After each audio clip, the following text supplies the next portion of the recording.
전미애수님, 오늘 요한복음 12번째 맞네요. 시간입니다. 성부와 성자와 성령의 이름으로 아멘. 이제 지금까지 이제 3장까지 했는데 오늘 복음은 예수님께서 사마리아 여인을 이제 만나는 시간이죠. 그래서 뭐 어마어마한 내용, 어쩌면 지금까지의 모든 내용을 정리하는 내용이기 때문에 지금까지의 내용의 흐름을 잘 이해하지 못한다면 이것도 이해하기 힘들죠. 그래서 이제 크게 지금까지 한 거를 세 파트로 이제 한번 나누어 봤어요. 네 파트네요. 일단은 이제 머릿말은 하느님께서 아드님을 세상에 보내주신 이유는 창세기, 새롭게 우리들을 창조하게 하기 위해서, 새롭게 태어나게 하기 위해서 은총과 진리로, 은총은 부모님이 자녀에게 주는 밥이라고 생각하면 되고요. 진리는 그 밥 먹고 부모님이네? 그러면은 어떻게 살아야 되지? 부모님처럼 살아야지. 그래서 이제 걸음마도 배우고 말도 배우려고 하는 게 이제 그래서 부모님이 자녀에게 가르쳐 주는 게 이제 진리인 거죠. 그래서 이제 은총과 진리로 이 자녀들이 내가 누구지? 동물인가? 개인가? 소인가? 그래서 개한테 길러주면 개가 되는 거죠. 네, 그래서 이제 인간의 은총과 진리를 받으면 인간이 되는 거고 하느님의 은총과 진리를 받으면 하느님처럼 되는 거죠. 그 새 창조를 위해서 새로운 당신의 자녀들을 창조하기 위해서 이제 아드님을 세상에 보내셨다. 이제 그런 내용이죠. 그런데 세례자 요한이 굉장히 강조가 되죠. 그래서 첫 번째 그냥 구원을 받는 것이 아니라 어떤 우리를 구원해주는 분께 이끄는 누군가가 야곱의 사다리처럼 하늘과 땅을 이어주는 누군가가 길이 있어야 되는데 그 길이라고 하는 사람은 어떤 우리가 저 사람인가? 라는 믿음을 가질 수 있도록 표징을 보여줘야 하는 거죠. 그래서 가나의 혼인잔치 때 첫 번째 표징이 나오는 거죠. 그래서 가나의 혼인잔치는 사실은 세례자 요한의 역할을 상징하는 거죠. 여기서 성모 마리아는 세례자 요한과 같이 우리들을 이 표징을 통해서 예수 그리스도께로 이끌어주는 길이 되신 거죠. 그렇게 됐는데 어떤 또 내용이 나오냐면 예수님께서 성전에서 다 막 쫓아내시고 그래가지고 쇠속육신 마귀 우리 안에 있는 이제 세례자 요한을 만나면 혹은 성모 마리아를 만나면 혹은 교회를 만나면 이제 그리스도를 성체 성혈로 영하게 되는데 그렇게 되면 내 안에 있는 쇠속육신 마귀 그래 너 나한테 많이 줬니? 근데 난 너한테 다 줬다. 그러니까 내가 예수님께 무언가를 주고 있다고 생각했던 내 자신이 바보였구나. 그러며 눈물을 이렇게 흘리는 게 바로 이제 성전에서 악한 것들이 쫓겨나는 이야기인 거죠. 그래야 이제 예수님의 뭐가 되는 거예요? 순결한 신부가 되는 거죠. 그렇게 순결한 신부 이야기를 하는데 또 세례자 요한이 나와요.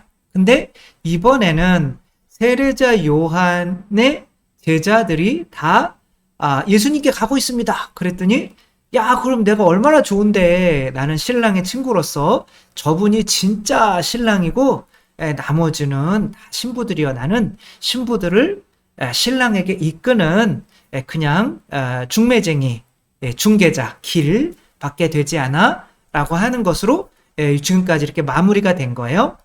그래서 우리들이 이 사마리아 여인을 이해하려면 이제 첫 표징이라고 하는 것들을 이제 내가 지금까지 보여줬죠. 어떻게 구원받는지 요것을 사마리아 여인을 만나는 거로 내가 한꺼번에 쫙 설명을 해줄게. 종합해줄게. 그 다음에 이제 두 번째 표징이 나오는 거죠.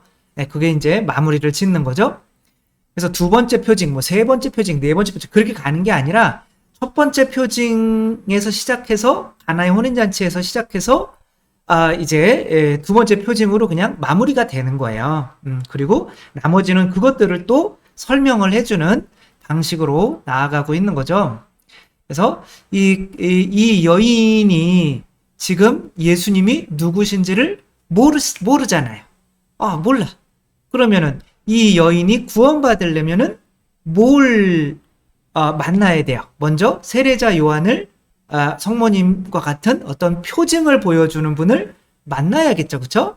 그래서 이제 이분이 이제 내가 물 줄게 그러니까 물은 무슨 물이요? 나도 물 많은데 그러고 있다가 네 남편 데리고 와봐 그랬더니 남편 없는데요. 그 5명 있잖아. 지금 살고 있는 사람까지 6명 내가 알아. 그러니까 대박. 그러면 표징을 보여준 거죠. 그러니까 당신은 이제 그 전까지는 그냥 뭐 아저씨였는데 이제는 예언자시군요. 그러니까 세례자 요한을 만나게 된 거죠. 그러니까 예수님 안에 그게 다 있는 거죠. 그러니까 요까지 만나는 이 세례자 요한을 우리 신학에서는 뭐라고 그러냐면 이끌어주는 거를 도움의 은총이다 이렇게 얘기를 해요. 도움의 은총이다. 예를 들면 성모 마리아께서 예수님을 잉태하시기 전에 만났던 은총이 있죠. 그게 뭘까요? 성모님께서 세례자 요한을 만나기 전에 하느님께서 보내주신 은총이에요. 이것이 바로 가브리엘 천사인 거죠. 그러니까 이 예언자를 먼저 만나야 되는 거예요. 하느님은 이 예언자를 통해서 당신과의 사이에서 중매는 좀 그렇지만 아무튼 뭐 결국에는 한 몸이 되는 거니까 이제 그리스도와 당신의 아드님과 그러니까 아브라함이 이삭 아들이 이삭이죠. 그러니까 이삭의 부인을 부인을 이제 찾기 위해서 아브라함이 자기의 종을 보내죠. 그쵸? 그래가지고 그 우물가에서 항상 우물이라고 물이라고 하는 거는 혼인을 나타내요. 그래서 모세가 칩보라를 만나는 것도 우물에서 만나고 오늘도 예수 그리스도가 사마리아 여인을 만나는 것도 우물에서 만나고 그런데 여기에서는 예수님께서 어떠한 역할까지 하시는 거냐면 예언자 역할까지 하시는 거예요. 인간으로 오셨기 때문에 이제 그 지금까지의 그거를 한꺼번에 보여주는 거죠. 그러니까 이 표징을 통해서 이게 뭔가가 있구나. 그래서 그것을 받아들이게 되면 이제 하느님이 당신 안에 잉태되셔서 하느님과 한 몸이 되시죠. 그렇죠? 그러면 주인이 하나여야 하기 때문에 그 전에 나에게 주인이었던 세속육신 마귀는 빠져나가는 거죠. 그러니까 예수님을 만나며 혼인을 하면 내 안에 있는 악이 죽음이 자아가 세속육신 마귀가 이 빠져나가는 이 상태를 뭐라고 그러냐면 생명의 은총이라고 하는 거죠. 그러니까 우리가 지금까지 어둠이요 죽음 속에서 살았는데 이제 예수 그리스도께서 내 안에 이 채찍은 성령이잖아요. 그렇죠? 성모님이 성령으로 예수 그리스도를 잉태하시면 뭐 원래 세속육신 마귀가 없으셨지만 그래도 우리 같은 사람은 이제 그것들이 싹 빠져나가는 거죠. 그래 너 나한테 많이 줬니? 난 너한테 다 줬는데 그럼 성체로 내 안에 들어오니까 어머 내가 주인이 아니라 예수님이 주인이었는데 내가 예수님한테 뭔가를 드린다고 착각하고 있었구나 라는 거를 깨닫게 되고 이제 예수님께는 죽기까지 순종해야지. 그러니까 이게 바로 뭐가 되는 거냐면 그리스도의 신부가 되는 거죠. 그러니까 그리스도께서 성모님 안에 잉태되시지만 실제로는 그리스도께서 이제 성모님의 주인이 되시는 거예요. 그래서 아기를 잉태했을 때 내가 주인이야 그렇지만 사실은 애가 먹고 싶은 걸 먹어줘야 되고 막 애 때문에 배 불러온다고 막 나는 뭐 몸매 좋게 보여야지 그러면서 막 애를 좀 그런 사람은 없잖아요. 약이나 막 내가 아파도 감기약도 함부로 못 먹고 그러니까 내 안에 잉태된 아기가 나의 주인이 되는 거죠. 그러니까 그리스도께서 성체로 영하면 내 안에 들어오면 내 주인이 되는 건데 그 예수님의 성체 이게 생명의 은총이잖아요. 그거 전까지 나를 이끌어준 어떤 교회에 누군가를 만났던가 교회에서 뭐 이태석 신부님이나 마더 데레사나 이런 것들을 보면서 어떤 예언자가 되는 거죠. 그 표징을 보아야 되는 건데 그 성체를 영화하기 전까지 하느님께서 주시는 은총이 무슨 은총이라고요? 도와준다 생각해서 도움의 은총. 그래서 그 전에는 뭐라고 그랬냐면 조력 은총이라고 했어요. 만약에 동방박사들이다. 그래서 동방박사들이 예수님을 만나서 예수님께 세속육신 마귀에 관련된 것을 봉헌해 드리죠. 그렇죠? 이게 생명의 은총을 만난 거죠. 그러니까 만약에 세속육신 마귀라고 한다면 뭐랄까? 그러니까 황금은 당신이 나의 왕입니다. 라고 하니까 내 교만, 내 자아를 봉헌하는 것이겠고, 그 다음에 유향은 내 세속, 육신, 마귀. 헷갈려. 아무튼 그 다음에 모략은 어쨌거나 모략은 내 육욕을 봉헌하는 거겠죠. 그쵸? 그 다음에 이제 우리가 생각으로 하면 뭐 소유욕이나 이런 것들이 많이 오니까 내 생각을 봉헌하는 게 이제 유향이거든요. 근데 이제 지금 복잡하니까 일단은 그러니까 예수님과 맞바꾸는 거야. 이게 생명의 은총인 거죠. 그래서 우리 교회에서는 조력 은총, 그 다음에 생명의 은총을 내가 거룩하게 된다. 예수님만 거룩하잖아요. 그러니까 이거를 거룩한 교환이라고 하는 거예요.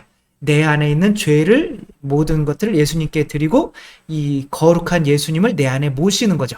교환이잖아요. 말도 안 되는 교환이지만 내가 거룩해지기 때문에 또 하느님께서 우리와 하시는 교환이기 때문에 거룩한 물물은 아니겠지만 아무튼 교환이 되는 거죠. 생명의 은총인데 그러나 여기까지 이들을 이끌었던 은총이 또 있잖아요. 하느님께서 뭐겠어요? 바로 별인 거죠. 그렇죠? 이게 도움의 은총인 거예요. 누구나가 다 예언자를 만나야 돼요. 귀를 만나야 돼요. 표징을 만나야 돼요. 근데 이제 그 전에 이 표징을 보고 싶은 사람들은 내 안에 있는 세속육신 마귀가 고통임을 알아서 이것을 없애고 싶은 마음이 있는 사람들은 이 표징을 만나게 되지만 이게 행복이야 라고 자기 자신을 속이는 사람들은 아무리 도움의 은총 교회가 이렇게 얘기를 해도 귀를 막고 그러고 있는 거죠. 그래서 이렇게 도움의 은총을 만나기 위해서는 뭐가 필요하다? 솔직함이 필요하다. 그래서 나타나엘이 무화과 나무에 있을 때 이 사람이 이제 이스라엘 사람이다. 왜 이 사람에게는 거짓이 없다. 라고 한 거죠. 이 내용이 미리 나오는 거. 실제로는 그래서 4개로 나눌 수 있는 거예요. 회개, 도움의 은총, 생명의 은총, 그 다음에는 뭘까요? 그 다음에는 어떤 일이 벌어져야 되냐면, 지금은 다 가나의 혼인잔치를 설명하는 거라고 그랬잖아요. 여기서 도움의 은총은 누굴까요? 바로 성모 마리아인 거죠. 그리고 이제 성모 마리아를 께서 이제 그리스도로 이끌어주는 거죠. 이제 그리스도를 만나는 실제로는 이제 제자들이 된 거죠. 제자들이 믿었다라고 하잖아요. 그렇죠? 그리고 이제 그리스도를 이제 하느님으로 믿고 내 안에 하느님을 모셨다라고 하는 게 생명의 은총이자는 거잖아요. 그 다음에는 이 제자들이 뭐를 해야겠어요? 또 누군가를 예수님께 이끌어 와야 되는데 그것이 바로 이제 신랑의 친구가 되는 거죠. 신랑의 친구라고 하는 거는 이제 신부감을 이제 모셔오는 거죠. 그러니까 이게 이제 그리스도와의 혼인을 통해서 자녀를 낳는 거라고 보면 되는 거죠. 지금 성모님께서 또한 여기에서는 그리스도와의 혼인을 통해서 당신 믿음으로 지금 자녀들을 또 믿는 사람들을 태어나게 만드는 거죠. 그래서 이게 일단은 뭐 길 표징 뭐 이런 것들을 회개시켜서 그래가지고 이제 길을 만나야 되고 이제 일단 그러려면은 어떻게 해야 된다? 이제 거짓이 없어야 된다. 내가 이제 그 거짓이 없어야 되는 거고 그래가지고 그런 거짓이 없는 사람들이 보게 되는 게 바로 표징이고 길인 거예요. 저 같은 경우는 하느님이시오 사람이신 그리스도의 시라는 이 책 10권이 저에게는 어떤 표징이 되게 된 거죠. 어떤 예언자가 되게 된 거죠. 그 다음에 이제 신학교에 들어오는 게 이제 예수님을 만나는 생명의 은총이 되는 거고, 그 다음에는 이제 그리스도의 친구로서 어떻게 되는 거예요? 또 여러분들을 예수님께로 인도하는, 그래서 여러분들을 그리스도와 혼인시키는 이 일을 하는 그 열매를, 자녀를 낳는 일인 거죠. 그래서 이 세 가지로 돼 있는 거예요. 그래서 항상 이 길, 그 다음에 삼구, 그 다음에 이제 자녀를 낳는 거죠. 이렇게 저분이다, 저분에게 가라. 내가 우리 제자들이 다 저분에게 갑니다. 그게 정상이요. 그게 내가 하기 위한 거야. 그래서 결혼으로 생각하면 되게 쉬워요. 일단은 저희 어머니 아버지가 결혼을 하시려고 하지는 않았죠. 아니 했겠죠. 모르겠는데 아무튼 어머니 아버지 두 분이 서로 알아서 결혼하려고 한 건 아니잖아요. 그 어머니는 부산 분이었고 아버지는 북한 분인데, 황해도 분인데, 그 둘이 이렇게 만나려고 하면 사실은 중매쟁이가 있어야 되잖아요. 그게 바로 도움의 은총인 거죠. 그래서 이 도움의 은총을 일단 믿어야, 교회가 지금은 도움의 은총인 거예요. 그래서 교회를 믿어야 그리스도께 생명의 성체로 갈 수가 있는 거예요. 나는 교회는 안 믿어요. 교회 신부님들 맨날 막 그러고 맨날 야단만 치고 안 좋아요. 저는 성체만 믿어요. 천만의 말씀이에요. 그 신부님을 통해서 성체 성사가 이루어지기 때문에 그 신부님을 먼저 믿는 거예요. 실제로는. 그래서 만약에 내가 개신교를 믿는다, 그러면 다 자동적으로 성체나 고해성사에 대한 이 생명의 은총에 대한 믿음까지 올 수가 없는 거죠. 항상 도움의 은총. 그래서 이 교회를 안 믿으면 예수님께로 못 가는 거예요.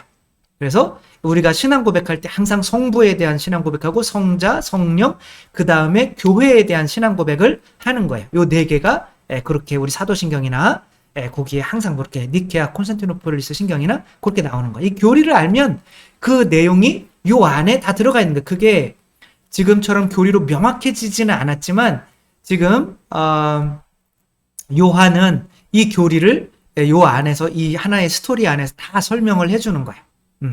그 다음에는 이제 열매를 맺는 건데, 여기서 사마리아 여인은 어떻게 열매를 맺는지, 그리고 이제 저희 어머니와 아버지가 이제 그래서 결혼을 해서 이게 생명의 은총인 거지. 그게 한 몸이 되는 거.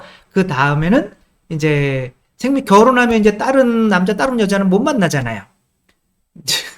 원래 그래야 되는 거잖아요. 그래서 이제 자녀를 이렇게 낳는 거죠. 그래서 아무튼 그것을 이제 다 보여주는 건데, 우선적으로 예수님께서 사마리아 여인을 만나는 도움의 은총의 역할을 하는 거죠. 그럼 여기에서 예수님께서 도움의 은총을 하실 때 당신을 뭐까지 볼 수 있어야 되는 거예요? 예언자시구나, 당신은. 거기까지 이끌어줘야 되는 거잖아요. 예언자시네요, 당신은.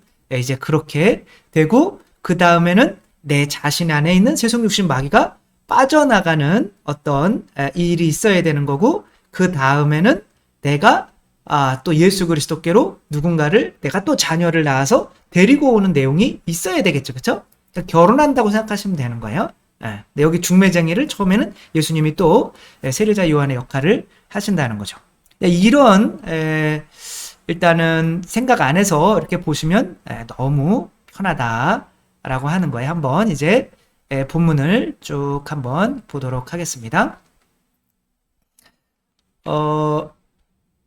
예수님께서는 당신이 요한보다 더 많은 사람을 제자로 만들고 세례를 준다는 소문을 바리사이들이 들었다는 것을 알게 되셨다.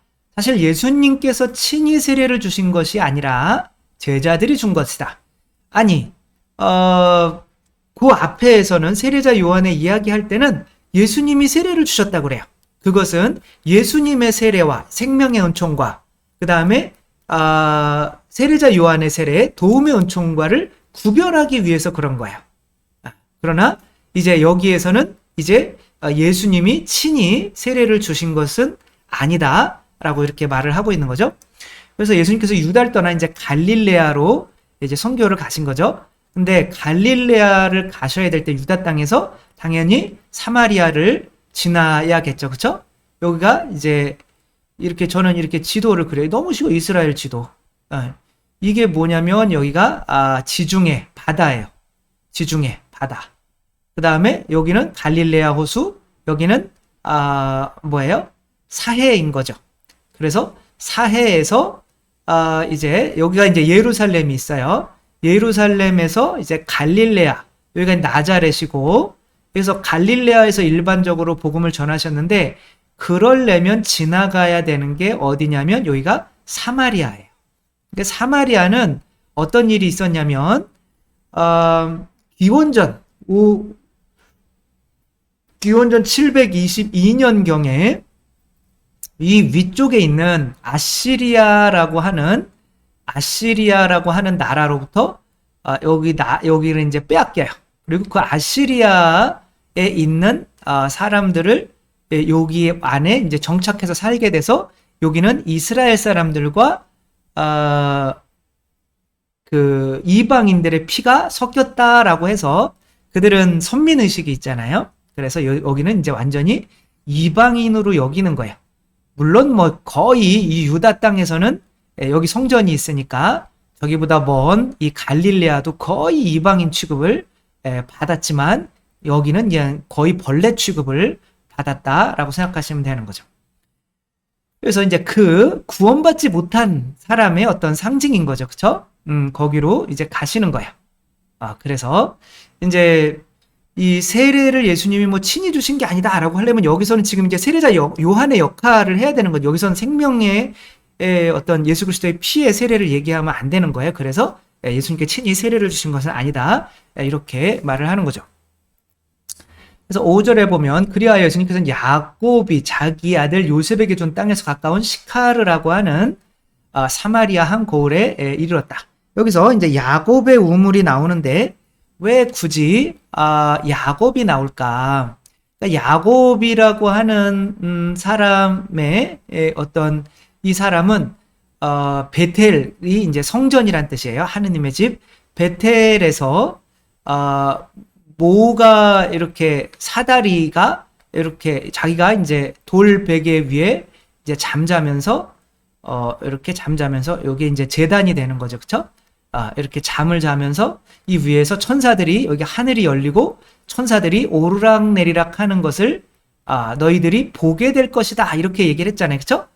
그러니까 천사들이 오르락내리락 하는 것을 보게 될 거다라고 하는 거는 누구를 만난다는 거예요? 바로 이 도움의 은총을 만난다는 거죠. 그쵸? 그러니까 어떤 그 다윗의 별, 그 동방 박사들이 따라왔던 다윗의 별, 그 다음에 아무튼 그리고 그 다음에 성모 마리아 카나의 혼인 잔치에서 이 물이 포도주가 되는, 그러니까 성령님께서 내려오시는 이런 표징들을 보여주는 거잖아요. 그들이 이 표징을 보고 믿었다라고 이렇게 이야기를 하고 있죠. 그쵸? 믿었다. 그러니까 이 야곱이, 그러니까 야곱의 우물, 그리고 이제 이것이 이제 나중에 뭐라고 설명을 하냐면 성령이시다, 이렇게 물이 이제 성령이라고 하는, 성령의 힘으로 물이 포도주로 변하는 거니까 이 성령을 주시는 어떤 그 표징을 이제 보게 되는 어떤 그 대표적인 구약의 인물, 그리고 길이 되어주는, 예언자가 되어주는 그 인물이 바로 야곱이기 때문에 야곱의 우물이 나올 수밖에 없는 거죠. 뭐 그렇게 생각할 수가 있죠. 이거는 신부님이 나중에 두드려 맞추는 거냐 아니면 원래 있었던 거냐. 그러니까 하느님 안에 섭리에는 진짜 시카르라고 하는 곳에서 사마리아 여인이 진짜 야곱의 우물 거기가 있거든요. 그 야곱의 우물에서 진짜 만난 거예요. 그렇지만 그런 것이 하나의 하느님께서 섭리로 그렇게 상징적인 내용도 들어갈 수 있게 해주신 거죠. 그러니까 예수님께서 물 위를 걸으신 것은 하나의 상징이냐 아니면 실제로 있었던 일이냐 이렇게 물으시는 분이 있어요. 예수님이 물 위를 걸으신 거예요. 그러나 거기에 상징적인 의미가 있다고 봐야 되는 거죠. 근데 이제 때는 정오 무렵이었다 라고 하는데, 이 때는 정오 무렵이었다. 이게 6절을 한번 보면 음. 정오 무렵이었다. 그러니까 이제 정오가 이게 육시예요, 육시. 그러니까 이 성경에서 6이라고 하는 숫자는 뭐냐면 짐승의 숫자야. 짐승이다. 이 세속육신 마귀, 그쵸? 세속육신 마귀가 합쳐지면 이제 짐승이 되는 건데 그러면 666이 되는 거죠. 그래서 이 정오 무렵이었다라고 하는 거는 아직은 구원자를 만나지 못해서 새로운 창조가 일어나지 않은 상태를 의미하는 거죠. 어떤 분들은 뭐 많은 남자랑 살아서 다른 여자들 보면 창피하니까 가장 더울 때 나왔다고 이렇게 하기도 하는데 굳이 그 육시였다 이렇게 쓰는 것은 그 6이라는 숫자의 어떤 의미를 좀 이해했으면 좋겠다라고 하기 때문에 쓰는 거죠. 7절 보면 마침 사마리아 여자 하나가 물을 기르러 왔다. 그런다 예수님께서 나에게 마실 물을 좀 다오 하고 그 여자에게 말씀하셨다. 제자들은 이제 먹을 것을 사러 고을에 갔다. 실제로는 제자들이 예수님과 이렇게 만나게 해주는 교회의 역할인 거예요. 그런데 이 교회의 역할은 이제 예수님과 이제 안 믿는 사람이 만나면 이제 교회 역할은 이제 사라져야 되는 거지. 이제는 예수님과 그 사람 사이에서 어떠한 구원의 신비가 일어나는 거죠. 그래서 이제 제자들은 이제 간 건데 예수님께서 나에게 마실 물을 좀 다오 이렇게 하는 것은 사랑이라고 하는 걸 사랑할 수 있는 사람이 되게 만드는 것은 내가 그 사람에게 사랑을 막 쏟아 주는 게 목적이 아니라 그 사람이 다른 사람에게 사랑을 내어줄 수 있는, 쏟아줄 수 있는 사람으로, 사랑할 수 있는 사람으로 만드는 게 사랑의 최종 목적인 거죠. 그러니까 예수님께서 약간 떠보는 의미도 있어요. 나에게 마실 물을 좀 줘. 그러니까 너는 짐승이잖아, 지금. 소유욕이 강하잖아요. 세속육신 마귀. 세속은 소유욕, 그쵸? 성욕, 그 다음에 교만이잖아요. 그거를 이제 예수님께서 하나하나 무너뜨리는 거죠. 물 좀 달래? 줄래? 아니, 당신들은 우리를 완전히 벌레 취급하면서 당신이 나한테 무슨 물을 청해요. 그래서 난 줄 마음 없어요.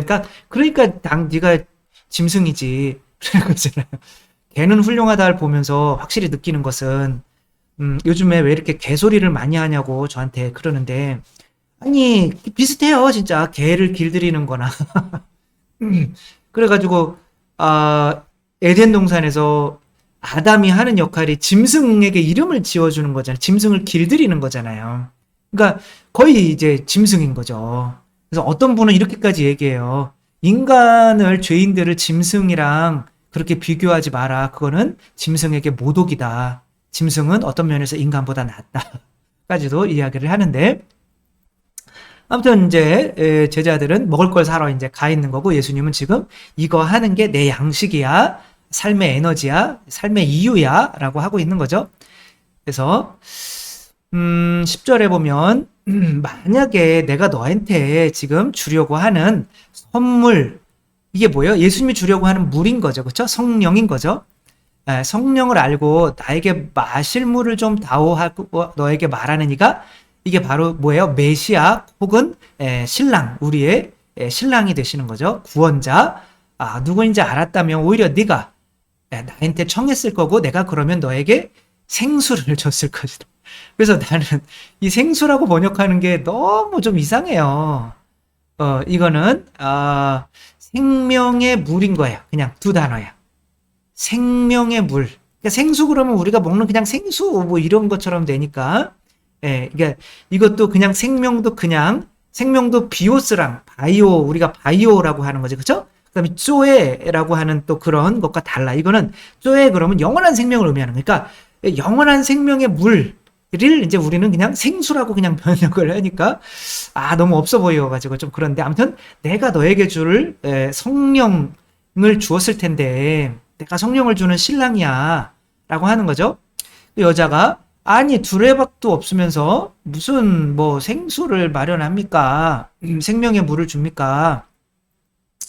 당신이 저희 조상 야곱보다 훌륭한 분입니까? 그 야곱은 우리에게 우물을 주셨습니다.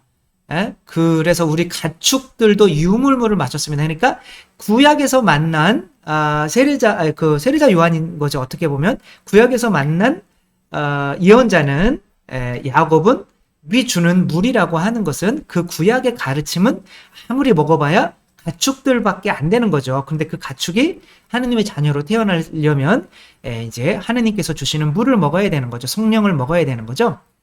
그러니까 옥사나 말라야 같은 경우는 개한테 키워졌어요. 개들한테. 그러니까 개들이 주는 선물을 먹은 거죠. 그 물을 먹은 거, 생명을 먹은 거죠. 그랬더니 뭐가 됐어요? 개가 됐잖아요. 그렇죠? 그러니까 사람이 주는 거는 어쨌거나 그 은총이 아무리 큰 은총이라도 또 우리는 사람이 주는, 우리 부모님이 주는 양식을 먹어서 사람이 됐잖아요. 그럼 이제 하느님의 자녀가 되려면 하느님이 되어야 되는데, 그러면 누가 주는 물을 먹어야 돼? 하느님이 주는 물을 먹어야 되는 거죠. 지금 예수님은 그 말씀을 하고 계신 거죠. 그래서 내가 주는 물을 마시는 사람은 영원히 목마르지 않아. 내가 주는 물은 그 사람의 안에서 물이 솟는 샘이 되어 영원한 생명을 누리게 할 거야. 이렇게 말하죠. 그렇죠? 그러니까 물이라고 하는 게 우리들이 지금 우리 안에 여기서 아니 물을 마시면 또 목말라야 되잖아요. 근데 샘이 되어서 계속 터져 나온다면 그게 이제 더 이상 목마르지 않게 되는 거죠. 그러니까 이게 제가 어렸을 때 이제 우물물에 물을 조금 이렇게 넣고 펌프질을 이렇게 해야 되거든요. 근데 거기에 넣을 물이 없으면 이제 말라가지고 펌프질을 못해요. 이렇게 물이 내려가가지고. 그래서 그렇게 첫 번째 떠넣는 바가지를 물을 뭐라고 그러냐면 마중물이라고 하죠. 그쵸? 이 밑에 있는 물들을 마중하러 나온다. 그 마중물인 거예요. 우리 안에는 성령님이 샘솟을 수 있는 어떤 시스템이 돼 있어요. 그런데 죄라는 것으로 그 성령님을 일단 받지 않으면은 내 안에서 생명의 물이 나올 수가 없는 거죠. 그 생명의 물이 나오지 못하게 만드는 게 내가 내 안에 있는 세속 육신 마귀, 어떤 짐승에 대한 본성을 내가 선택했기 때문에 그런 거죠. 그것을 뭐라고 그러냐면 원죄라고 하는 거죠. 그래서 내가 일단은 너희들 안에 그 원죄를 없애는 물을 내가 너희한테 줘야 돼. 그게 이제 이 생명의 물인 건데, 아직까지는 우리 인간이 세속육신 마귀를 가지고 있다면, 제가 성체를 많이 영했지만 신학생이 돼서 제가 예수님께 많이 드린다고 생각을 했었지만, 그러니까 세속육신 마귀가 안 없어지는 거죠. 신학생이 되어서까지도. 그러나 예수님께서 그래 너 나한테 많이 줬니? 난 너한테 다 줬다라고 하며 당신의 살과 피를 나에게 주실 때에 그때서야 비로소 이 물이 솟아나게 되는 거, 눈물이 막 솟아나고 그 안에 있는 안 좋은 것들이 빠져나오게 되는 거죠. 성전 정화가 일어나는 거죠. 그래서 이 예수님께서 그래 그 물을 너에게 주기는 할 건데 네가 일단은 네 안에 있는 뭔 나쁜 게 있는지는 알아야지. 그거를 내가 정화시키기 위해서 온 거야. 성전 정화하기 위해서 온 거야. 그러니까 제가 지금 말씀드린 거는 앞에 이야기들을 다 여기다 종합을 하는 거예요. 그래서 그 성전 정화 이야기도 다 나올 수밖에 없는 거죠. 그래서 예수님께서 여자에게 느닷없이 말씀하시는 게 남편 불러와라. 그러니까 예수님과 혼인을 통해서 내가 예수님을 머리로, 그죠? 신랑으로 맞아들이기 때문에 내가 그동안 사귀었던 남자들을 헤어져야 되는 것을 비유하는 거죠. 여기서 우리가 그리스도를 신랑으로 맞이하면 이제 다른 오빠들은 지금까지 내가 양다리 걸쳤던 오빠들은 이제 끊어야 되는 거잖아요. 결혼을 했으면. 그러니까 내가 생명의 물을 주고는 싶은데 네가 그 남편들에게 매여 있으면 세속 육신 마귀 혹은 뭐 칠죄종 뭐 이런 것들에 매여 있으면 내가 너한테는 생명의 물을 줄 수가 없어 라고 하는 건데, 여기 안에서 예수님께서 이 19절까지 를 통해서 여기 안에서 이제 예수님께서는 당신이 이제 신랑이라고 이렇게 말씀을 하시는 거죠. 그래서 저는 남편이 없습니다. 느닷없이 남편 불러오라고 하는 거는 지금까지 나를 신랑으로 여기지 않고 다른 이제 죄들을 혼인해서 그것들과 한 몸으로 이 뒹굴렀던 그 죄들에 대해서 이제 하는 거죠. 저는 남편이 없습니다라고 하는 거는 나는 죄가 없습니다라고 하는 것과 같은 거예요. 그럼 예수님께서 알려주셔야죠, 그렇죠? 그러니까 너는 죄가 있어. 그래서 너는 남편이 5이나 있었지만 지금도 함께 사는 남편도 남편이 아니니. 그러니까 지금 남편은 몇 개가 아니라 몇 명이에요? 6명인 거죠, 그렇죠? 그러니까 너는 너를 짐승으로 만드는 욕구와 혼인해서 살고 있었던 거야. 그것이 뭐야? 자아인 거죠, 그렇죠? 근데 그러니까 너는 바른 대로 말했다. 라고 하니까 이게 바로 여기에서 뭐가 되는 거냐? 이 여자에게 표징이 되는 거예요. 그래서 예수님께서는 이제 이 표징을 통해서 이제 세리자 요한의 역할을 하시는 건데, 실제로는 이 뭐 표징이기도 하지만 이 세속육신 마귀를 성전 정화를 하시는 거기 때문에 여기서 지금 당신이 생명의 은총으로 나아가고 보여준다고도 이렇게 할 수가 있는 거죠. 뭐 경계가 아주 이렇게 딱딱 맺어지진 않지만, 만약에 예수님의 제자들이 지금 빵 사러 이제 사라졌잖아요, 그렇죠? 그 예수님의 제자들이 실제로는 이 여자를 예수님께 이끌었던 도움의 은총이었으면 가장 구조가 이제 좋았겠지만, 이제 그 제자들이 없는 상황에서는 예수님께서 도움의 은총까지 해야 되니까 어떤 표징까지 보여줘야 되는 거죠. 그러니까 그 바닷속에서 신안 앞바다에서 그 보물들이 이렇게 발견이 된 거는 쭈꾸미 때문에 그런 거죠. 쭈꾸미가 소라 속으로 들어가서 그 바닷속에 있는 그 고려 청자들을 자기들 문으로 덮은 거예요. 고려 청자들로. 그러니까 사람들이 끌어올리는데 이게 쭈꾸미가 고려 청자들을 가지고 올라오네? 이 밑에 뭔가 있겠구나. 이게 표징이죠. 그렇죠?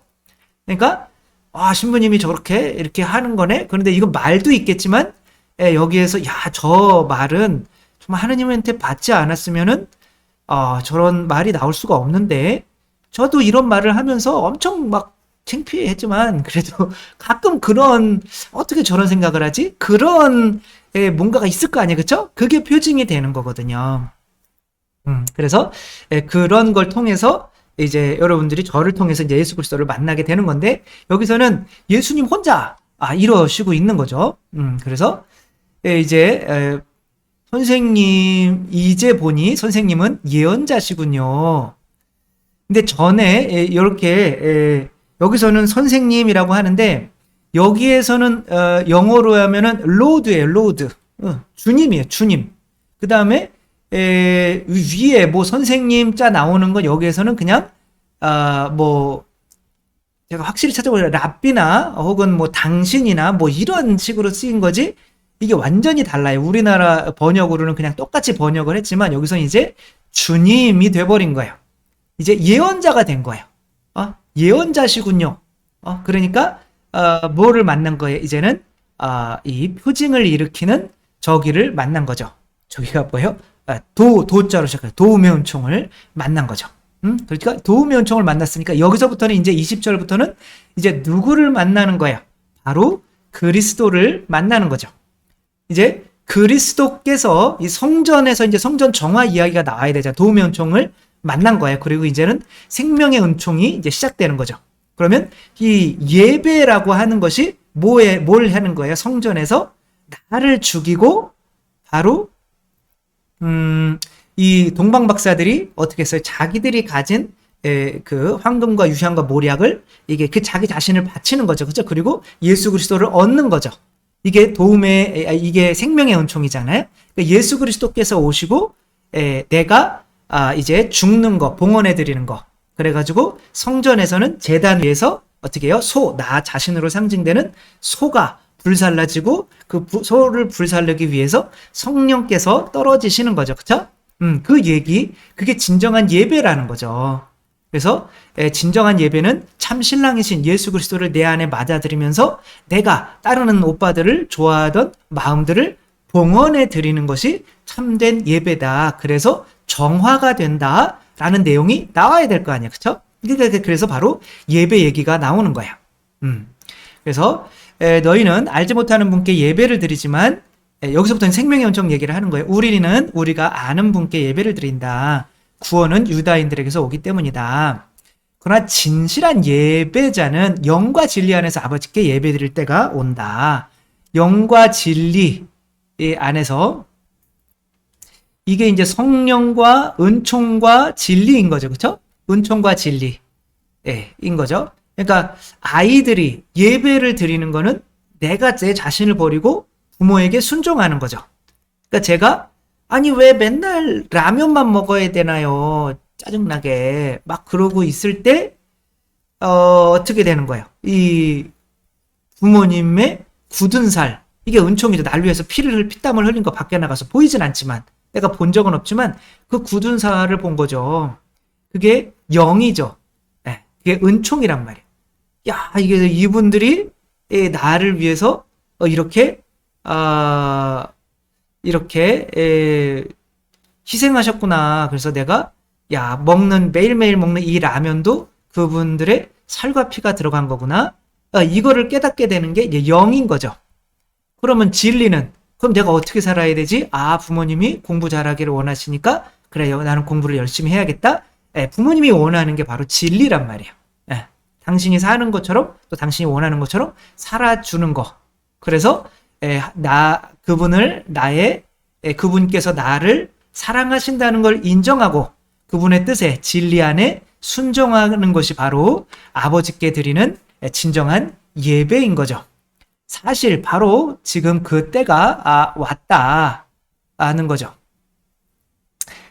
사실 아버지께서는 이렇게 예배드리는 이들을 찾으신다. 그러니까 우리가 그리스도를 만나는 게 이제부터는 뭐가 되는 거예요? 진정한 예배, 내가 죽고 그리스도로 사는 거, 이게 하나님께서 바라시는 거잖아요. 그죠? 그러니까 내가 죽는 거는 바로 영으로 죽는 거고 그리스도로 사는 거는 바로 진리로 사는 거죠. 그래서 하느님은 영이신데 그분께 예배 드리는 이는 이제 영과 진리 안에서 예배를 드려야 한다. 그래서 제가 저는 그리스도라고 하는 메시아께서 오신다는 걸 압니다. 이제 성령을 주시는 분이 바로 누구라는 거예요? 성령을 주시는 분이 바로 신랑인 거죠. 하느님인 거죠. 그래서 그분께서 오시면 우리에게 모든 것을 알려주시고 이게 이제 진리인 거죠. 그렇죠? 진리를 주시겠죠. 그래서 예수님께서 그 여자에게 말씀하셨다. 너와 말하고 있는 이가 바로 그 사람이다. 여기서 딱 끝나는 거죠. 그렇죠? 여기서부터는 생명연총이 딱 끝난 거죠. 그분이 나의 구원자시구나. 예수 그리스도 성체로 영하는 예수 그리스도가 바로 그러니까 성령을 주시는 분이구나. 신랑이구나. 유일한 신랑이구나. 그래서 이제부터는 내가 사는 것이 아니라 내 안에 계신 그리스도께서 사시는 것입니다. 라고 하면 이제 생명의 은총이 내 안에 들어온 거죠. 그러면 예수님이 살게 되면서 나라고 하는 죄는 죽게 되는 거죠. 여기까지가 생명의 은총인 거죠. 좀 길지만 이제 한꺼번에 다 끝내야 되는 이유가 이게 흐름이기 때문에 그런 거예요. 이제부터는 뭐에 대해서 이야기를 해야겠어요. 바로 이제 성모님이 이제 어떻게 되셨어요? 성모님이 이제 성모님이 도움의 은총을 만났죠. 그게 바로 표징인 거죠. 나는 하느님이 보내신 하느님처럼 안 보이지만 그래서 가브리엘 천사가 전라도 말을 썼을 리는 없는데 그래도 충청도 말이구나. 아무튼 그렇다 그러니까 이게 이제 만난 거잖아요. 그래가지고 그 다음에 성령으로 이제 생명의 은총을 만난 거잖아요. 그러면은 자녀를 낳아야 되잖아요. 그렇죠? 부부니까 자녀를 낳는 게 성모님께서 누구를 찾아보시는 거야? 여기는 엘리사벳을 찾아보시는 거죠. 그러니까 엘리사벳과 또 그 안에 있는 태중의 아기가 바로 이제 열매를 맺어야 되는 거죠. 그러니까 성모님께서 엘리사벳을 찾아본 것은 성모님 마음으로 간 것이 아니라 당신 태중에 계신 당신의 신랑이신 분의 어떤 저기로 간 거죠. 그 명령으로 간 거죠. 머리이신 신랑에. 그리고 여기서 이제 자녀들이 태어나게 되는 건데 이것을 한마디로 얘기하면은 선교라고 하는 거죠. 그러면 이제 무슨 얘기가 나와야겠어요? 바로 이제 이 여인이 동네로 들어가서 이 사람들을 예수님께로 자기가 이제 선교를 해서 얻은 자녀들을 예수님께로 이끌고 오는 이야기가 당연히 나와야겠죠. 그쵸? 그렇게 가는 거죠. 그러니까 전에도 말씀드렸듯이 이게 아주 좋은 예인 거죠. 그러니까 이 분이 당신의 피로써 이 자매님을 순결하게 했잖아요. 그러니까 순결하게 했다라고 하는 거는 자녀를 낳기 위해서 내 목숨을 아끼지 않는 사람이 되는 거죠. 내가 죽으면 어떡해? 막 이러고 있다가, 남편이 나를 위해서 피를 쏟아주셨는데, 내가 이 아기 낳다가 죽는다고 안 나면 어떻게 하냐? 나는 아기를 낳겠다. 이게 순결해져서 아기를 낳는 거를 선교라고 하는 거죠. 사실 이 역할들을 누가 해야 되는 거예요? 바로 제자들이 해야 되는 거죠. 그러니까 예수님께서 지금 처음에 사마리아인들이었던 사람들이 바로 예수님의 제자들, 우리 교회란 말이야. 우리 교회가 예수님을 만나서 바로 이제 자녀를 낳아야 되는 어떤 이런 상황이 있는 건데, 결국에 예수님께서 말씀해주고 싶으신 거는 너희들이 자녀를 뭐 고생해서 낳는 것 같지만 실제로는 내가 너희들 정결하게 해주기 위해서 피를 흘렸고, 다 또 그 사람들에게 도움의 은총을 내가 또 보내가지고 그 사람들을 하는 거니까 너희들은 자녀를 낳는 거는 사실은 열매를 수확하는 것에 불과해. 이런 얘기를 이제 예수님께서 해주셔야 되는 거죠. 이거 한번 다시 읽어볼게요. 바오로 사도가 이렇게 말하고 있어요. 나는 하느님의 열정을 가지고 여러분을 위하여 열정을 다하고 있습니다. 사실 나는 여러분을 순결한 처녀로 한 남자에게 곧 그리스도께 바치려고 그분과 약혼시켰습니다. 그러나 아무튼 그분의 이제 신부감을 이제 데려가는 일을 하는 게 이제 세례자 요한의 역할을, 이제 열매를 맺는 세 번째 역할을 하게 되는 거죠. 그래서 성모 마리아께서 엘리사벳 아기 낳은 거를가 이제 이 아기가 여기서 성모님이 엘리사벳이 성모님을 볼 때, 당신의 인사말 소리를 들었을 때 내 태중에 있는 아기가 기뻐 뛰놀았으면 이렇게 성령을 가득히 찼잖아요. 그렇죠? 그러니까 하느님의 자녀로 태어나게 하기 위해서 성모님이 가신 거예요. 성모님이 안 가셨다면 성령님이 이 안에 들어올 수가 없는 거죠. 그냥 늙은 나이에 낳은 아기밖에 안 되는 거지만 성모님이 가셨기 때문에 하느님의 자녀가 되는 거죠. 그러니까 결국에는 뭐 하러 가는 거예요? 수확하러 가는 거죠. 이 엘리사벳을 잉태하게 하고 또 이런 기적을 행해 주시는 분은, 도움의 은총을 주셨던 분은 바로 하느님 예수 그리스도 자신인 거죠. 그러니까 우리가 자녀를 낳는다라고 하는 거는 수확한다라고 생각하면 되는 거죠. 그래서 정말 씨 뿌리는 사람이 다르고 수확하는 사람이 다른 거죠. 그래서 그런 말씀을 이제 예수님께서 해주셔야겠죠. 그래서 제자들이, 아니 예수님이 이 사마리아에 와가지고 외간 여자랑 둘이 이야기하는 걸 보고 뭐지? 뭐 그렇게 의심을 안 했겠죠. 당연히. 그런데 이제 그 이야기가 이제 나오는 거죠. 보도록 하겠습니다. 너와 말하고 있는 내가 바로 그 사람이다. 바로 이제 요까지가 생명은총 딱 그 여자한테는 끝난 거예요. 바로 그때 제자들이 돌아와 예수님께 여자와 이야기하는 걸 보고 놀랐다. 그러나 아무도 무엇을 찾고 계십니까? 또는 저 여자와 무슨 이야기를 하십니까? 하고 묻지 않았다. 예수님을 의심하지 않았다는 거니까. 그 여자는 물동이를 버려두고, 이거는 이제 지금까지 나 자신을 위해서 살던 죄가 씻겨졌다는 거예요. 소유욕이 없어졌다는 거죠. 그렇죠? 정화되었다는 거예요. 온전한 그리스도의 성전이 되었다. 그리스도의 신부가 되었다. 라고 하는 거죠. 그렇다면 또 누군가에게 표징을 줄 수 있는 사람이 된 거죠. 그 야곱의 사다리가 된 거죠. 그래서 고을로 가서 사람들에게 제가 한 일을 모두 알아맞힌 사람이 있습니다. 와서 보십시오. 그분이 그리스도가 아닐까요? 라고 이제 그분이 구원자십니다. 라고 초대를 하는 겁니다.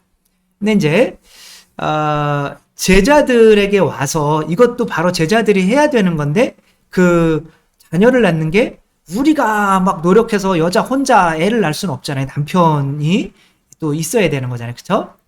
그래서 예수님께 이제 그들이 모여왔다. 근데 이제 그동안 제자들이 지금 이게 어떠한 일인 건지를 제자들에게 또 알려줘야 되는 거기 때문에 요 이야기가 또 중간에 들어가는 거죠. 제자들은 예수님께 스승님 잡수십시오 하고 권하였고, 나에게는 너희가 모르는 먹을 양식이 있다. 양식이라는 거는 내 삶의 의미, 내 삶의 힘, 이런 거죠. 내가 세상에 온 이유가 바로 자녀를 낳는 거죠. 만약에 자녀를 낳을 마음도 없이 하느님이 주시는 성체를 영한다? 그거는 양식이 안 되는 거죠. 그 이은혜인가요? 누구 그 남편을 가스라이팅 해가지고 보험금 타먹으려고 아직 결정은 안 났지만 거의 뭐 너무 명확한 증거들이 많죠. 그래가지고 뭐 거의 전 남편 둘도 거의 막 그렇게 죽고, 또 그 8억이라고 하는 생명보험이 이제 여러 개 드러났지만 그 보험금이 그 보험 만료가 되는 몇 시간 전에 물에서 높은 데서 뛰어내리라고 억지로 시켜가지고 뛰어내려서 죽게 만들었잖아요. 그죠? 근데 그 남자는 이 여자를 위해서 자기는 대기업에 다니면서도 월세방에 그리고 3만 원이 없어가지고 신발 살 돈이 없어서 다 찢어진 거 신고 다니고 남들한테 돈 10,000원씩 꿔서 삼각김밥 사 먹고, 그러니까 이게 피를 흘리는 거잖아요. 그쵸? 근데 피를 흘리는데 여자는 자녀를 낳을 마음이 없어요. 이 사람의 자녀를 낳아줄 마음이 없어요. 그러면 이게 그 남자가 주는 그렇게 돈 벌어다 주고 하는 그 양식의 힘으로 사는 게 아니라 이 사람은 다른 어떤 욕구로 사는 거죠. 그쵸? 삶에 이게 그 남편의 뜻을 실행하는 게 삶의 의미가 아닌 거잖아요. 그쵸? 그러니까 아까의 그래서 선교를 하려고 하는 마음이 없다면 우리가 영하는 성체는 마찬가지로 하느님을 모독하고 이렇게 이용하고 이제 그런 거죠. 하느님 때문에 사는 게 아닌 게 되는 거죠. 하느님은 우리에게 신랑으로서 이제 자녀를 좀 낳았으면 좋겠다라고 성체 성녀를 이렇게 주는 건데, 나는 자녀를 낳을 마음이 없어요. 그러면 지금까지 남자가 이 여자에게 쏟아준 이것을 이용해 먹은 게 되는 거잖아요. 그렇죠? 그래서 그러면 본인도 삶의 의미가 이 남자가 되지를 않는 거죠. 따라서 우리에게 삶의 양식은 단 한 명이라도 구원할 수 있는 마음이 될 수밖에 없는 거죠.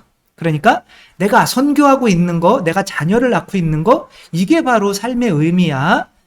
그리고 그거 위해서 하느님께서 나에게 은총 주시는 거고, 그렇기 때문에 내가 하느님을 위해서 사는 거지, 자녀를 낳으려고 하는 마음이 없으면 너희들은 밥을 굶어라, 뭐 이런 먹으나 마나야, 성체 영하나 마나야, 이런 거를 말씀을 해주셔야 되는 거죠. 그래서 내 양식은 나를 보내신 분의 뜻을 실천하고 그분의 일을 완수하는 것이다. 너희는 아직도 넉 달이 지나야 수확때가 온다 하고 말하지 않냐. 근데 내가 너에게 말하는데 저 곡식들 봐. 이미 수확때가 다 되었다. 이미 수확하는 이가 삭슬 받고 영원한 생명의 알곡을 거두어들이고 있다. 그리하여 씨 뿌리는 이도 수확하는 이도 함께 기뻐하게 되었다. 이게 뭐가 생각나요? 바로 세례자 요한이 신랑의 친구는 신랑에게 신부를 이렇게 전해주고 신랑이 순결한 처녀다라고 소리 지르는 그 기쁨에 나도 함께 기뻐한다라고 하는 말이 떠오르는 거죠. 그렇죠? 씨 뿌리는 이도. 근데 그 씨는 누가 뿌린 거예요? 바로 예수 그리스도께서 이제 하느님이 뿌리신 거죠.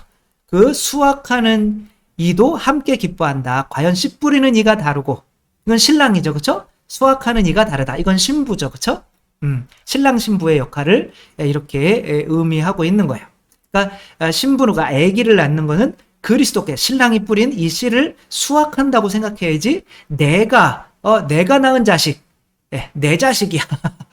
이렇게 되면 남편과의 관계가 끊어지며 자녀도 그렇게 되면 이제 온전히 성장할 수가 없게 되는 거죠. 나는 너희가 애쓰지 않은 것을 수확하라고 너희를 보냈다. 사실 수고는 다른 이들이 하였는데 너희가 그 수고의 열매를 거두는 것이다. 그 개신교에 보면 뭐 수천 명씩 선교한 그 길거리 선교로 그 고구마 선교왕이 있어요. 우리는 사람들에게 하느님 비십시오 그럼 너무 두렵잖아요. 그러니까 그거는 내가 이 사람을 선교한다고 생각하니까 그런 거죠. 하느님께서 미리 해놨다고 생각을 하는 거예요. 그래서 하느님께서 이 사람을 고구마처럼 지금 이렇게 익히고 있는 거야. 그래서 나는 가서 하느님 믿으십시오 그러면은 싫은데요? 그럼 이렇게 찔러보고 드리겠구나. 그럼 다음에 또 찔러봐야지. 그리고 이렇게 찔러다 보다 보면은 이 길거리에서 하느님 믿어라 그러니까 1년에도 수백 명씩 선교를 할 수가 있게 된다는 거죠. 우리들이 내 힘으로 한다고 찔러보질 않기 때문에 내 옆에서 내가 구원할 수 있는 영혼들을 많이 지옥 가게 냅두는, 다 이제 타버리게 만드는 거죠. 그래서 우리는 자녀를 낳는 거는 우리가 낳는 게 아니라 하느님께서 해주신 것을 도움의 은총을 통해서 나에게 온 사람을 나는 이렇게 수확하기만 하는 거다 생각하면 되는 거죠. 그래서 그 고을에서 이제 다시 이제 이 자매가 가서 선교하는 게 어떤 의미인지 이제 제자들에게 알려준 거잖아요. 그죠? 그냥 가서 수확하는 것뿐이야. 네가 가서 사마리아 사람들을 네 동네 사람들을 선교한 게 아니야. 라고 이걸 말해줘야 되잖아요. 그죠? 그 사람들이 나에게 왔다면 그 사람들에게 도움의 은총을 준 것도 또한 내가 한 거야. 너는 그냥 가서 수확해 온 것에 불과해. 라고 이렇게 말씀을 해주시기 위해서 제자들과 내 양식에 뭐 이런 거를 다 끌어들인 거죠. 그쵸? 그리고 그게 양식이라고 하는 거는 삶의 의미가 선교가 우리 삶의 의미고 가 되어야지 아니면은 이제 생명을 얻지 못하게 되는 거죠. 왜냐하면 다른 이유로 살게 되는 거니까. 아내가 자녀를 낳을 마음이 없으면 어떻게 되는 거예요? 신랑을 사랑하는 마음이 없는 거죠. 신랑의 자녀를 내가 낳아주기 싫어. 그러면 신랑으로부터 받는 양식, 돈, 성체는 사실은 신랑을 이용해 먹는 것이 되기 때문에 나는 하느님을 믿는 사람이 아니고 나중에 심판 때에는 이제 안 되게 되는 거죠. 따라서 우리가 성체를 영하고 미사라는 게 파견이라는 뜻이잖아요. 그렇죠? 사람 영혼을 구원하려고 하는 마음으로 미사 때 파견을 받는다는 거는 잊지 말아야 하는 거죠. 그래서 이제 그 여자가 저분은 제가 한 일을 모두 알아맞혔습니다. 이게 어떤 표징이 되어주는 거죠. 그래서 사마리아인들이 이제 자기들과 함께 마귀를 이제 머물러 달라. 어디에 머무십니까? 이렇게 물어보죠. 그렇죠? 이것은 이제는 성전이 된다는 의미예요. 그렇죠?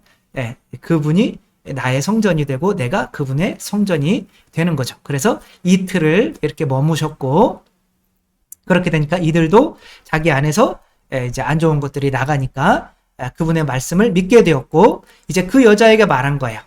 이제 당신 필요 없어. 이제 나와 그분이 이제 하나가 된 거예요. 그럼 이제 이 사람들이 뭐가 되는 거예요? 또 신부가 돼서 또 밖에 나가서 이 사람들의 삶의 의미는 또 다른 영혼을 예수 그리스도께로 신랑에게로 유일한 신랑에게로 데려오는 이 일을 하게 되겠죠. 그렇죠?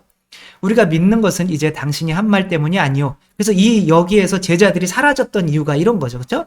우리가 직접 듣고 그분께서 참으로 세상의 구원자이심을 알게 되었어. 이제 구원자이심을 알게 되었어라고 하는 거는 이제 그분의 신랑이 되었다라고 하는 거죠. 그렇죠? 그럼 이제 뭐 해야 되는 거예요? 가서 선교를 해야 되는 거죠. 길이 되어야 되는 거죠. 그렇죠? 그래서 예수님께서도 아버지께로부터 파견돼서 나는 길이요 진리요 생명이다. 이렇게 말씀하신 것처럼 우리들도 또 다른 누군가에 가서 우리도 예수 그리스도께로 이끄는 길이요 진리요 생명입니다. 이렇게 해야 되는 거죠. 오늘 사마리아 우물가에 괜히 물 들어왔다가 예수님 만났다가 지금까지 도움의 은총, 생명의 은총, 열매, 그러니까 중매쟁이, 그 다음에 뭐요? 혼인, 그 다음에 자녀 낳는 거. 이 과정을 이렇게 그리고 예수님과 온전한 신랑 신부 관계가 안 되면 하느님을 아버지라고 부를 수가 없기 때문에 하느님 자녀가 될 수가 없는 거죠. 그러니까 하느님 자녀가 되려면 이 사마리아 여인처럼 이웃들에게 자녀를 낳는 사람이 되어야 된다. 안 그러면 우리가 신랑으로부터 받는 은총은 이은혜 씨인가요? 자꾸 이름이 생각이 안 나네. 아무튼 그 사람이 남편의 피를 쪽쪽 빨아먹었던 것처럼 나와 모기의 관계지 나와 신부의 관계는 아니라는 거를 생각하면 이제 좋겠죠. 그래서 도움의 은총은 이제 약혼하는 거고, 그렇죠? 생명의 은총은 이제 혼인하는 거고, 그다음에 그다음에 열매는 이제 자녀를 이제 낳는 거고 선교하는 거고, 그런 거라는 거. 그리고 그것이 그리고 여기 안에서도 이제 하나하나 이렇게 내용을 해보자면, 이 예수님께서 뭐 우물가에서 이렇게 번역을 했지만 실제로는 이 우물 위에서 이 전치사를 에피로 써요. 에피는 머리 위에, 우물 위에 어떻게 있냐고요. 여기서는 예수 그리스도께서 흘려주시는 물, 이게 성령이라는 걸 상징하기 위해서 바로 우물 위에 떠 있는 이런 식으로 표현을 해요. 말이 안 되는 거거든요. 우물 위에 어떻게 떠 있어요? 그거는 예수님께 십자가에서 나중에 이제 요한 복음에서는 십자가에서 뭐를 흘려요? 물을 흘리시죠, 그렇죠? 그래서 그 물, 성령의 주인이 바로 십자가에 매달린 예수 그리스도고, 우리는 그 예수 그리스도의 그 피 흘림을 통해서 그 성령을 받는 그리스도의 신부, 이제는 해야 할 일은 그분의 은총이 헛되게 하지 않기 위해서 자녀를 낳고 그 자녀를 다시 예수님께 봉헌하는 일, 그거밖에 없다라는 것을 알려주기 위해서, 정말 상징이 그 사이사이 안에 뭐 선생님으로 불렀다가 뭐 예언자로 불렀다가 주님으로 불렀다가 이런 것들도 이렇게 발전되어 나가는 것들도 있고, 아무튼 뭐 요한복음은 어마어마하죠. 그래서 근데 우리가 여기서 그냥 어떤 전체적인 맥락을 이해하는 거는 바로 도움의 은총, 생명의 은총, 열매, 그분과 이제 중매쟁이를 만나서 약혼하고, 그 다음에 혼인해서, 그 다음에 아기를 낳아서 잘 받쳐서 남편 당신 겁니다. 어차피 당신이 씨 뿌려서 낳은 거니까 나는 거두기만 한 겁니다. 이렇게 나는 한 게 없습니다. 라고 이렇게 당신께 봉헌하는 역할을 해야만 우리가 그리스도와 한 몸이 됨으로써 그분의 아버지를 이제 시아버지 이렇게 부르지 않고 아버지, 그분의 어머니 성모님을 어머니라고 부를 수 있으며 그분의 나라의 가족으로 살 수 있게 되는 거죠. 우리가 예수님처럼 아버지로부터 새로 태어나는 게 아니에요. 그렇죠? 하나님의 자녀는 예수 그리스도밖에 없어요. 우리가 하나님을 아버지라고 부르려면 그분과 혼인하는 방법밖에 없는데, 우리도 누군가 모르는 사람, 어떤 아저씨 아줌마를 아버지 어머니라고 부르려면 그 집 자식과 혼인하는 수밖에 없잖아요. 그래서 아버님 어머님이라고 부르는 수밖에 없잖아요. 그러니까 우리도 그리스도와 혼인하는 수밖에 없는데, 그리스도의 자녀를 낳을 마음이 없다면, 그래서 맨날 그냥 밥만 먹고 밖에 나가서는 선교할 마음이 없다면, 그 사람은 아직은 그리스도를 신랑으로 인정한 게 아니고 그리스도 앞에서 모기와 같은 존재다. 그래서 하느님을 실제로는 나중에 아버지라 부를 수가 없게 돼서 하느님 나라에 살지 못하게 된다는 거 확실히 하며, 우리 온전한 성체 성혈의 은총과 진리의 열매를 맺고 사는 우리들이 되었으면 좋겠습니다. 주님께서 여러분과 함께 전능하신 천주 성부와 성자와 성령께서는 여기 모인 모든 이에게 축복을 내리시어 길이 머물게 하소서. 주님과 함께 가서 복음을 전합시다. 하느님 감사합니다. 성부와 성자와 성령의 이름으로 아멘. 감사합니다. 사랑합니다.